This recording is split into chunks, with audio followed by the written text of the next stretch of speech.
सहारा में लगाए गए लोगों के पैसे को जल्द ही रिटर्न करने वाले। पास्ट में हुए छोटी गलतियों से ही हमें सीख लेनी चाहिए। इसके लिए सेबी ने इन्वेस्टरों की डिटेल जानने के लिए ईमेल और फोन नंबर जारी किए हैं।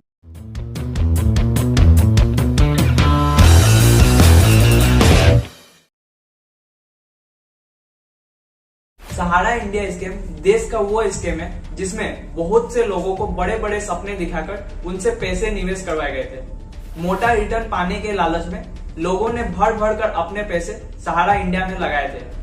आज के इस वीडियो में हम जानेंगे कि कैसे हुई थी सहारा स्कीम, इसमें कितनों का पैसा डूबा और यह अभी सुर्खियों में क्यों है, क्या सभी को उनका पैसा मिल पाएगा। जानने के लिए वीडियो को अंत तक जरूर देखिएगा। अगर आपने हमारे चैनल को सब्सक्राइब नहीं किया है तो कर लीजिए और बेल आइकन को दबाकर ऑल पर सिलेक्ट कर लीजिए ताकि हमारी आने वाली लेटेस्ट इन्फॉर्मेशनल वीडियो की नोटिफिकेशन आप तक पहुंच सके। सहारा इंडिया की शुरुआत 1978 में हुई थी। सहारा स्कीम मुख्य रूप से सहारा ग्रुप की दो कंपनियां Sahara India real estate corporation limited और Sahara housing investment corporation limited के द्वारा की गई थी। सहारा स्कीम सेबी यानी securities and exchange board of India के नजर में कैसे आई, यह जानने के लिए सबसे पहले आपको आईपीओ और ड्राफ्ट रेट हेयरिंग प्रोस्पेक्टस यानी DRHP को जानना होगा। DRHP को याद रखिएगा क्योंकि आगे वीडियो में मैं DRHP ही बोलूंगा।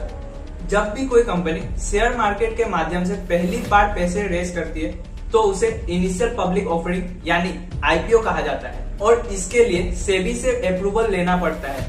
इसी कारण कंपनी को सेबी को एक DRHP जमा करना होता है। क्या होता है DRHP? DRHP कंपनी का एक प्रकार का बायोडाटा होता है जिसमें किसी भी कंपनी के बारे में लगभग सभी डिटेल्स होती है। इसके बाद सेबी कंपनियों का DRHP को एनालिसिस करता है और उसके बाद तय करता है कि कंपनी को आईपीओ के लिए अप्रूवल देना चाहिए या नहीं। 30 सितंबर 2009 को सहारा प्राइम सिटी जो सहारा ग्रुप की एक कंपनी है उसने अपने आईपीओ के लिए सेबी के पास DRHP फाइल कर दी है। DRHP का एनालिसिस करते हुए सेबी ने सहारा ग्रुप की दो कंपनियां Sahara India real estate corporation limited and Sahara housing investment corporation limited की फंड रेजिंग करने के प्रोसेस में कुछ एरर का पता लगाया। सेबी को 25 दिसंबर 2009 और 4 जनवरी 2010 को दो शिकायतें मिली कि सहारा ग्रुप की दोनों कंपनियां गलत तरीके से ऑप्शनली फुल्ली कन्वर्टेबल डिबेंचर्स जारी करके फंड रेज कर रही है। आगे बढ़ने से पहले जान लेते हैं कि OFCD क्या होता है। उससे पहले डिबेंचर्स के बारे में जान लेते हैं। डिबेंचर्स एक प्रकार की लोन है जिसके द्वारा कंपनियां लोगों से पैसे उधार लेती है और बदले में इंटरेस्ट देती है। अब जानते हैं कि ऑप्शनली फुल्ली कन्वर्टेबल डिबेंचर्स यानी OFCD क्या होता है। OFCD एक तरह का डिबेंचर्स ही होता है जिसमें लोग डिबेंचर्स को इक्विटी में बदल सकते हैं और फिर कंपनी में इक्विटी शेयर होल्डर बन सकते हैं। अगर सिंपल शब्दों में बोले तो लोग अपने डिबेंचर्स को बदलकर कंपनी का हिस्सेदार बन जाते हैं। यह सब शिकायतों की वजह से सेबी की जो शंका थी वह सही साबित हुई। नतीजा सेबी ने इन दोनों कंपनियों की जांच शुरू कर दी और सहारा ग्रुप से उनके फंड रेजिंग के तरीके के बारे में स्पष्टीकरण मांगा। तभी सेबी को पता चला कि इन दो कंपनियों ने लगभग 24,000 करोड़ OFCD के माध्यम से 2.5 करोड़ इन्वेस्टरों से पैसे उठाए हैं। सेबी ने इस तरीके से फंड रेजिंग करने के लिए आपत्ति जताई। सेबी का कहना था कि सहारा ग्रुप ने उनसे अनुमति क्यों नहीं ली। तभी सहारा ग्रुप से जवाब आता है कि बॉन्ड हाइब्रिड प्रोडक्ट है जिसके वजह से यह सेबी के अधिकार में नहीं आता है बल्कि कॉर्पोरेट मामलों के तहत रजिस्ट्रार ऑफ कंपनीज यानी ROC के द्वारा शासित होता है, जिससे सहारा की दो कंपनियों ने पहले ही अनुमति ले ली थी और DRHP जमा कर दी थी।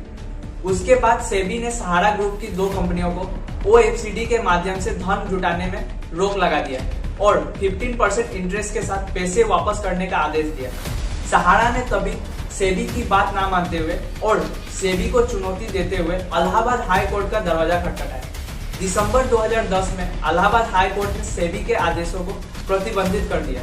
फिर अप्रैल 2011 में इलाहाबाद हाई कोर्ट ने प्रतिबंध को रद्द कर दिया और मामला सुप्रीम कोर्ट चला गया। अगस्त 2012 में सुप्रीम कोर्ट ने दोनों कंपनियों के OFCD होल्डर्स के पैसे 15% इंटरेस्ट के साथ 3 महीने के भीतर सेबी के पास जमा करने के लिए कहा। उन्हें OFCD होल्डर्स के सभी डिटेल्स को सेबी को जमा करने के लिए भी कहा गया है, ताकि सेबी ये एश्योर कर सके कि सभी इन्वेस्टरों के पास पैसा पहुंच जाए। फिर 2013 के दौरान सहारा ने सेबी के ऑफिस में OFCD होल्डर्स के बारे में डिटेल से भरा कार्टून 127 ट्रक भर के भेजा। सेबी ने फाइलों के दूसरे बैच को रिजेक्ट कर दिया क्योंकि ट्रक्स ऑफिस आवर के बाद पहुंची थी, जिसमें सहारा के अनुसार इन्वेस्टर्स की 25% इंफॉर्मेशन थी। लेकिन सेबी को महसूस हुआ कि फाइलों में इन्वेस्टर्स के बारे में कंप्लीट डिटेल्स नहीं है, जिस कारण से इसे मनी लॉन्ड्रिंग का मामला माना जा रहा था।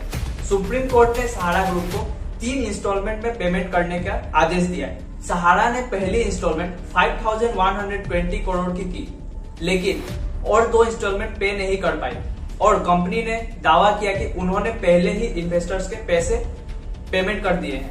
2.5 करोड़ इन्वेस्टर्स में से केवल 4,600 इन्वेस्टर अपने पैसे को मांगने के लिए आगे आए, जिस पर सहारा इंडिया ने कहा कि बाकी के इन्वेस्टर्स पैसे मांगने नहीं आए क्योंकि उन्हें पहले ही पेमेंट कर दिया जा चुका है।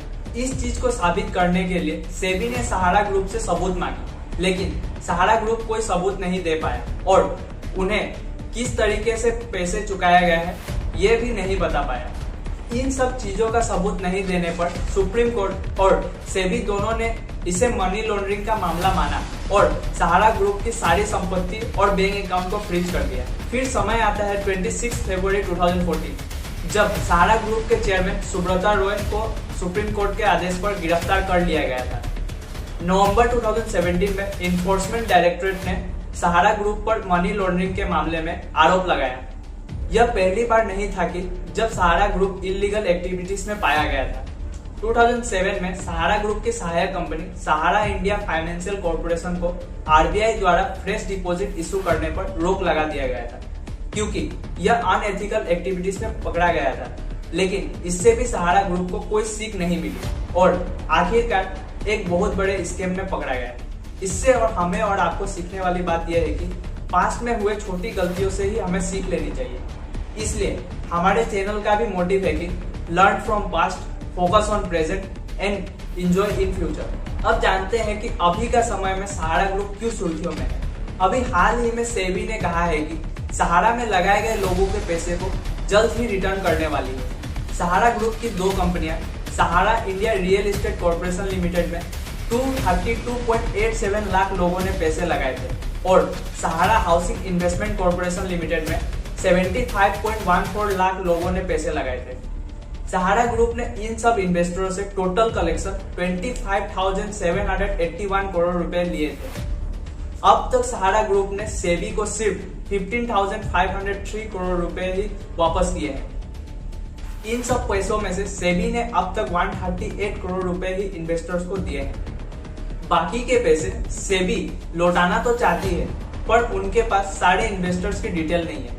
इसके लिए सेबी ने इन्वेस्टरों की डिटेल जानने के लिए ईमेल और फोन नंबर जारी किए हैं, जो अभी आपको आपकी स्क्रीन पे दिख रही होगी।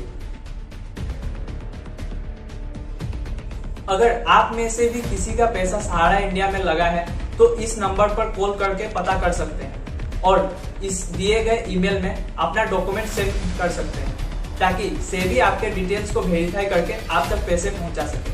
आज के वीडियो में इतना ही। वीडियो पसंद आई हो तो लाइक, शेयर एंड सब्सक्राइब जरूर करें और इस वीडियो को ज्यादा से ज्यादा लोगों तक शेयर करें, ताकि वो अपने पैसे को क्लेम कर पाए। मिलते हैं अगली वीडियो में। जय हिंद।